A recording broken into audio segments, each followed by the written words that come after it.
I left work late tonight, as always. My job as an accountant keeps me tied to my desk until late hours, reviewing endless numbers and reports that few besides me really understand. But I don't mind. The routine is comforting. Or at least it used to be. As I walked to my car, I noticed something strange in the air. The air was still, as if the night itself was holding its breath. The leafless trees looked darker and more threatening than usual, their bare branches like gnarled fingers pointing to the moonless sky. I shook my head, attributing this to my hyperactive imagination. After all, Massachusetts is famous for its urban legends and ghost stories.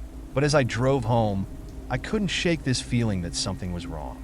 The empty streets and dark houses seemed more frightening than ever. Every sound in the dark made me jump, my heart pounding like a crazed drum in my chest. It was as if I was the only living being in a dead world. Finally, I got home. The house was dark, but that wasn't unusual. My son, Timothy, had gone away to college, and my wife, Linda, was away on business. I was completely alone. After turning on the lights and locking the door, I went to the kitchen to make a cup of tea. As the water boiled, I went to the kitchen window and looked outside. That's when I saw it. A figure standing in the middle of my lawn. It was a tall, thin figure, dressed in a dark cloak that seemed to swallow the moonlight. I couldn't see the face, just a dark silhouette where a face should be. I was paralyzed, my mind screaming to move, but my body refusing to obey. The figure didn't move, just stood there, staring at me. After what seemed like an eternity, the figure began to move. Slowly, it began to walk towards the house. Each step was agony, my heart hammering in my chest as I watched the figure approach. When it reached the window, it stopped and raised its head, looking straight at me. And then it happened. The figure raised its hands and began to bang on the window, screaming loud enough to wake the dead. But these weren't normal screams. They were high-pitched, piercing screams, full of pain and terror. And then, as quickly as it started, it stopped. The figure fell to the ground, lifeless. That I stood there, frozen, my heart still pounding in my chest. What had just happened? Who was that figure? And why was it banging on my window, screaming like that? My mind was a mess, my body still shaking with fear and shock. I needed to do something, but what? I called the police, but they took forever to arrive. When they finally did, the figure was gone. They didn't believe a word I said, looked at me like I was crazy. But I know what I saw. I know there was someone out there, banging on my window, screaming, and I know this wasn't a nightmare. It was real, and that scares me more than anything else. After the police left, I stayed awake all night, wondering what had happened. I tried to find some logical explanation, some reason why a mysterious figure would be banging on my window, screaming those horrible screams. But I couldn't find any. The only explanation that made sense was the one I didn't want to accept, that I had witnessed something supernatural. The next day, I went to work as usual, but my mind was far from the numbers and reports. I was obsessed with the figure on my lawn, desperately trying to understand what had happened. When I got home at night, I went straight to my office, determined to find some answers. That I started researching on the internet, looking for anything related to Massachusetts and supernatural apparitions. I found ghost stories, urban legends, and even some cases of demonic possession. But nothing seemed to apply to what I had seen. That's when I found something that gave me chills. A story about a family that had lived in my house years ago. The story told of a woman who had lived in my house with her young son. She had been found dead on the lawn, having apparently suffered a mental breakdown. The son had disappeared without a trace. The article didn't say what had happened to the son, only that he had never been found. That I felt a chill down my spine as I read the story. There was something about that story that made me deeply uncomfortable. And then, as I was reading the story, I heard a noise coming from upstairs. It was as if someone was dragging their feet across the floor. My heart started beating faster as I listened, my whole body tense. Knowing I was alone in the house, I went to investigate the noise. I walked slowly up the stairs, my heart beating faster and faster as I climbed. When I reached the top, I went to Timothy's room. The door was ajar, and I could see a faint light shining inside. That I pushed the door open slowly, my heart in my throat as I entered the room. The room was empty. but the bedside lamp was on, as if someone had just left. I looked around the room, searching for any sign that someone had been there. That's when I saw it, a figure standing in the corner, looking at me. It was the same figure I had seen the night before, dressed in the same dark cloak. But this time, I could see its face. It was the face of a woman, with long, tangled hair and empty, lifeless eyes. She didn't move, just stood there, staring at me. I was frozen, my fear paralyzing me. But then, the figure began to move. She started walking towards me, her movements slow and deliberate. I backed away, my heart beating so fast it felt like it would explode. She kept coming closer, her footsteps echoing in the empty room. And then, when she was just a few feet away from me, she stopped. She opened her mouth and started screaming, those same high-pitched, piercing screams I had heard the night before. But this time, there were words. She was screaming, "My son! My son! Where is my son?" I was shocked, my blood running cold in my veins.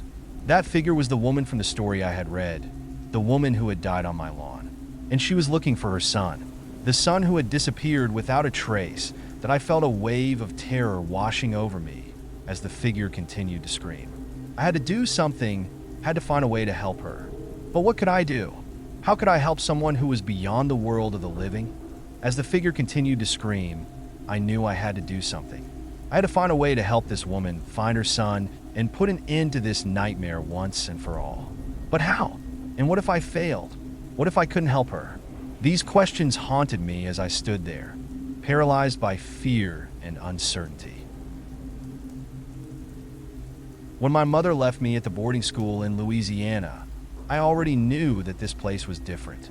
The large, shadowy trees, the old and frightening building, and the heavy silence in the air, all of this left me with a bad feeling. But I had no choice. My mother needed to work, and this was the only option she could find. After my mother left, I went to the reception to register. The woman behind the counter had a fake smile and a cold look. She handed me a map of the school and told me to find my room on my own. I started walking through the dark and silent corridors, feeling increasingly uncomfortable. Finally, I reached my room.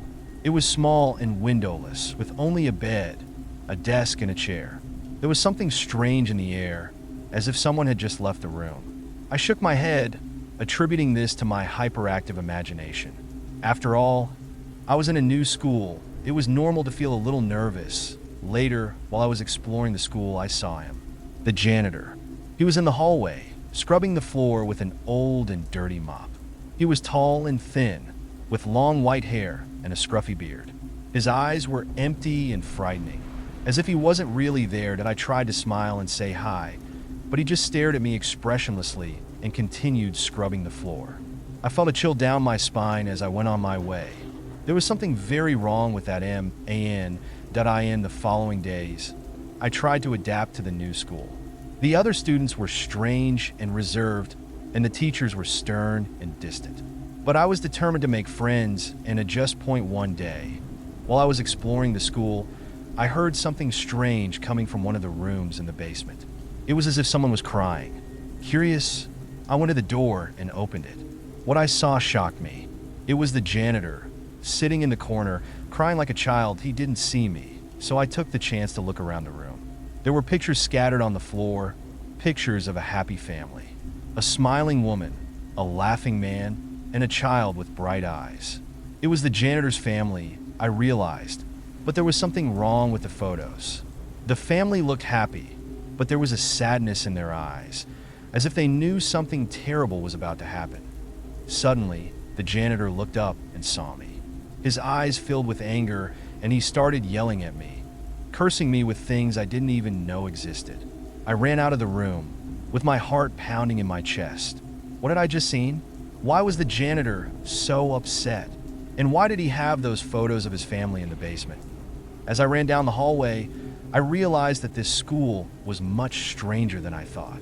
And I had the feeling that there were many secrets hidden in these old and gloomy walls. Secrets that I wasn't sure I wanted to know. After my encounter with the janitor, I couldn't stop thinking about his family. Who were they? What had happened to them? And why was he so upset? I started asking questions to the other students, but they just shrugged and said they didn't know anything. That's when I heard a story from one of the older students. He told me about a legend that circulated around the school about the janitor. According to the legend, the janitor had a happy family, but they were killed in a car accident many years ago. He never got over their death and started working at the school as a way to escape reality. But there were rumors that he wasn't right in the head and that he sometimes confused the students with the ghosts of his family, that I didn't know what to believe, but it would explain why he was so upset when I saw him crying in the basement. And why he had those photos of his family down there. As the days went by, I tried to forget about the janitor and the legend that circulated about him. But it was difficult, especially at night. The school was scary in the dark, with shadows moving in the corners and strange noises echoing through the corridors. One night, while I was lying in bed, I heard something in the hallway. It was as if someone was walking back and forth. I sat up in bed, listening carefully. The footsteps stopped at my door and then started knocking. It was the janitor. I knew that I froze, afraid to move. The knocking stopped, and I heard a voice whispering from the other side of the door. It was the janitor's voice, but it sounded different, younger and softer. He was calling my name, asking me to open the door. That I didn't move, afraid of what would happen if I did. The janitor's voice started to get louder and more frantic, asking me to open the door, telling me he needed to see me. I covered my ears with my hands, trying to block out the sound, but it was too late. The door started to shake as the janitor knocked on it harder and harder. That I knew I had to do something. I grabbed my cell phone and dialed the reception number, asking for help. As I waited, the noise on the other side of the door got even louder until finally the door burst open with a bang. The janitor was there, with wild eyes and heavy breathing. But he wasn't alone. There were two other figures behind him, a woman and a child. They were the janitor's family, exactly as in the photos. They were there, standing in the hallway, staring at me with empty and frightening eyes. I didn't know what to do, so I did the only thing I could. I screamed. It was supposed to be a fun trip with my friends. We had planned it for months, a weekend trip to Texas to explore the natural landscapes and enjoy good food and live music. We had rented an old house in the middle of nowhere, far from the city, to have the full countryside experience. And on the first day, we went out to explore nature. It was beautiful, with green trees and a crystal clear stream. We took photos, laughed, and enjoyed the sun. But as the day went on, I started to feel a strange sensation, as if we were being watched. I shook my head, attributing this to my hyperactive imagination. When we returned to the house, we lit a bonfire and sat around it, talking and laughing. But then, I heard something. It was as if someone was whispering my name. I shook my head again, thinking I was hearing things. But then, I heard it again, louder this time. It was as if it was coming from all directions. That I told my friends what I was hearing, and they laughed at me, calling me silly. They said it was just the wind, but I couldn't shake the feeling that something was wrong. I went to bed early, tired from the trip and my hyperactive imagination. That in the middle of the night, I woke up with a start. Something was wrong. I didn't know what it was, but I could feel it. I sat up in bed, listening carefully. It was silent, except for the sound of the wind outside. I decided to check on my friends to make sure they were okay. That I left the room and went to their room. The door was ajar, and I could see that they weren't there. I went to the living room, but there was no one there either.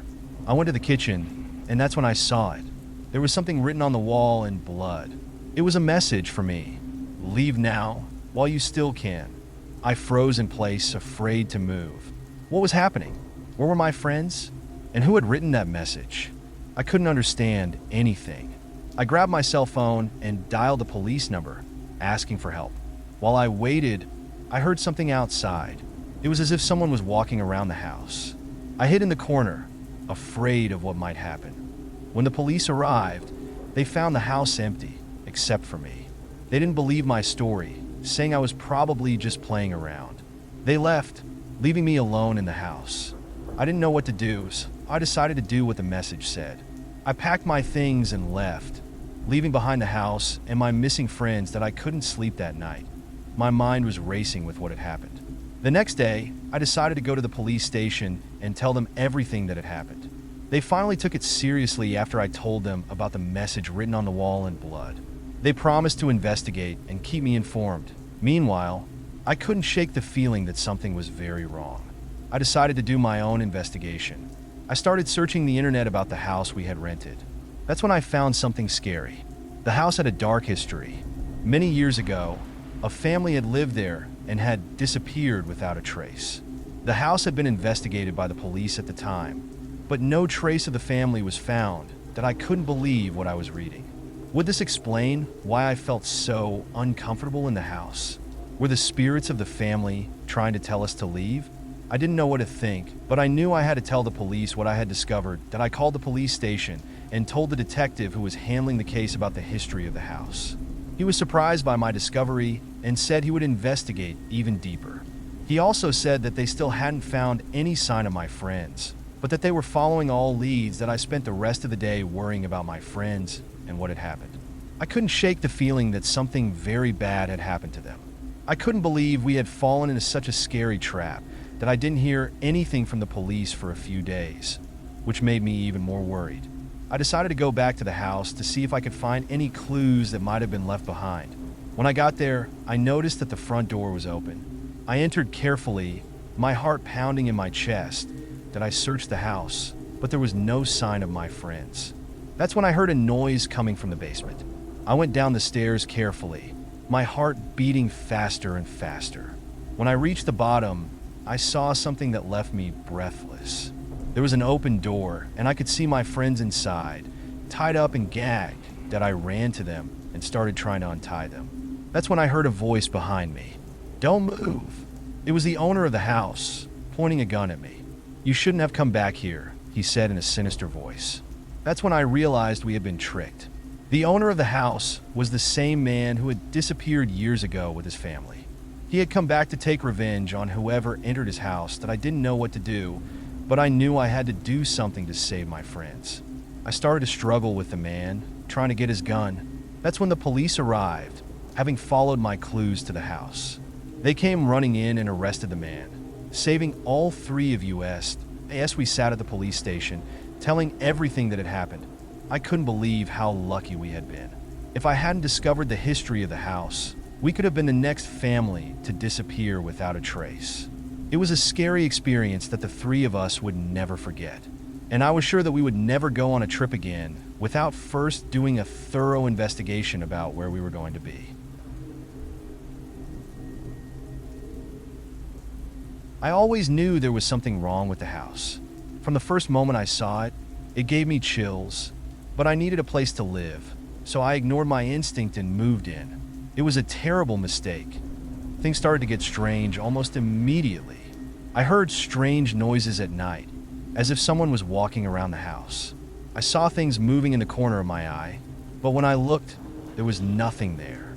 I tried to ignore it, but the feeling that I wasn't alone in the house grew stronger and stronger. One day, while I was cleaning the basement, I found an old box full of old photos. They were photos of a family I didn't know, but who had clearly lived in the house before me. There was something scary about them, as if the people in the photos were looking at me angrily. That I started doing some research about the house and discovered that it had a dark history. Many of the previous residents had disappeared without a trace, and there were rumors that the house was haunted. I tried to convince myself that it was just a coincidence, but the feeling that there was something wrong with the house only got worse. The strange things in the house started to get worse. I would wake up in the middle of the night with the feeling that someone was watching me, and I saw things moving out of the corner of my eye. I started finding objects out of place, as if someone was messing with my things while I wasn't home. One day, while I was working on my computer, I heard a voice whispering in my ear. It was so low that I couldn't understand what it was saying, but I knew it was real. I froze in fear, not knowing what to do. Finally, after a few seconds, the voice stopped and I could move again. That I started searching the house, trying to find the source of the voice. I couldn't find anything, but while I was looking, I noticed something strange on the wall of my room. It was a marking, as if someone had scribbled something on the wall with a pen. I couldn't understand what was written, but there was something scary about the way it was written. That I couldn't live in that house anymore. It was getting scarier and scarier, and I didn't feel safe there. I decided to move out, even if it meant losing the money I had paid for rent. When I was doing the final cleaning of the house before moving out, I noticed something strange in the basement. There was a door that I hadn't seen before, hidden behind a bookshelf. I had no idea where it led, but I felt I had to investigate. That I opened the door and came face to face with a small, dark room. There was a table in the middle of the room with a lamp on. On the table was a kind of altar with candles and strange symbols painted around it. I had no idea what it was, but I felt that I had found the source of the scary events in the house. Suddenly, I heard a noise behind me. It was as if someone was breathing heavily. I turned around and saw a figure standing in the doorway, looking at me angrily. It was the same figure I had seen in the old photos I found in the basement. That I was paralyzed with fear, not knowing what to do. The figure started moving towards me, eyes burning with anger. I knew I had to do something, so I started running, trying to escape the figure. That I ran through the corridors of the house, with the figure chasing me closely. I could hear it breathing heavily behind me, and I felt it was getting closer and closer. Finally, I managed to reach the front door and ran out of the house. Without looking back, that I don't know what happened after I left the house, but I know I never went back there. The house was haunted, and I had been a fool not to believe the rumors. Now, whenever I think about the house, I feel a chill down my spine and remember the terror I experienced there. I was sleeping deeply when I was awakened by a strange noise. It was as if someone was rummaging through things downstairs. I lay paralyzed in bed, trying to listen carefully. The noise continued for a few seconds, then suddenly stopped. I didn't know if it had just been my imagination or if there really was someone in my house. That I got up and went to the bedroom door, trying to make as little noise as possible. I could hear my heart pounding in my chest as I tried to decide what to do. I didn't want to go downstairs and encounter a thief, but I also didn't want to stay up there while someone was breaking into my house. Finally, I made the decision to go downstairs to check what was happening. I went down slowly, trying not to make noise. When I reached the bottom of the stairs, I heard another noise coming from the kitchen. It was as if someone was rummaging through the drawers. That I went to the kitchen door and took a look inside. There was no one there, but the drawers were open and there were things scattered all over the counter. I couldn't believe what I was seeing. Someone had really broken into my house. That I searched the entire house, but couldn't find anyone. All I could do was call the police and wait for them to arrive. While I waited, I tried to think about who it could have been. I had no enemies. I had nothing of value in the house worth stealing. I couldn't understand who would be capable of doing something like this. When the police arrived, they asked a lot of questions and took my statements. They said they were going to look around the house to see if there were any signs of forced entry. They also said they were going to check the neighborhood security cameras to see if they had any clues that I stayed awake all night, wondering who had broken into my house and what they wanted. I didn't feel safe in my own home now, and I had no idea how I was going to manage to sleep that night. I could only hope that the police would find some clue and manage to capture whoever had done this. That I couldn't sleep that night, worried about who had broken into my house and what they wanted. When the police arrived, they asked a lot of questions and took my statements. They said they were going to look around the house to see if there were any signs of forced entry. They also said they were going to check the neighborhood security cameras to see if they had any clues that I stayed awake all night, wondering who had broken into my house and what they wanted. I didn't feel safe in my own home now, and I had no idea how I was going to manage to sleep that night. I could only hope that the police would find some clue and manage to capture whoever had done this. That I called the police again the next day to see if they had discovered anything. They told me they had found a possible entry point at the back door, but there were no security cameras pointing to that area. They also said they hadn't found any fingerprints or any other evidence. That I couldn't believe what I was hearing. They had no clues? I couldn't just sit there and wait for them to solve the case. There had to be something I could do. I decided to do my own investigation. That I started asking questions to my neighbors, trying to find out if they had seen anything. No one had seen anything, but one neighbor told me she had seen an unfamiliar car parked on the street the night before. She hadn't been able to see who was inside the car, but she had noted down the license plate. I passed the plate number to the police, hoping they could follow up on the lead. That I spent the following days waiting for news from the police, but they had nothing new to tell me. I was getting increasingly frustrated with the lack of progress, so I decided to do my own investigation. I started researching the license plate of the car my neighbor had seen and discovered it belonged to a local delivery company. That I called the company and asked if they had made a delivery on my street on the night my house had been broken into. They said yes, they had made a delivery, but hadn't recorded any problems.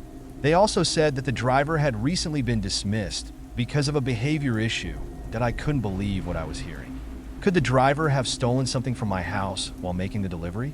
I called the police and told them what I had discovered, but they said they had already investigated the driver and that he wasn't a suspect. That I had no idea what to do next. I still didn't know who had broken into my house, and the police didn't seem to be making any progress. I was starting to lose hope that they would catch the thief. That's when I received a call from my neighbor, telling me he had seen something strange in my house. That he said he had seen someone moving inside my house through the upstairs windows. I couldn't believe what I was hearing. Was someone still in my house? I ran home, heart racing, and called the police while I ran.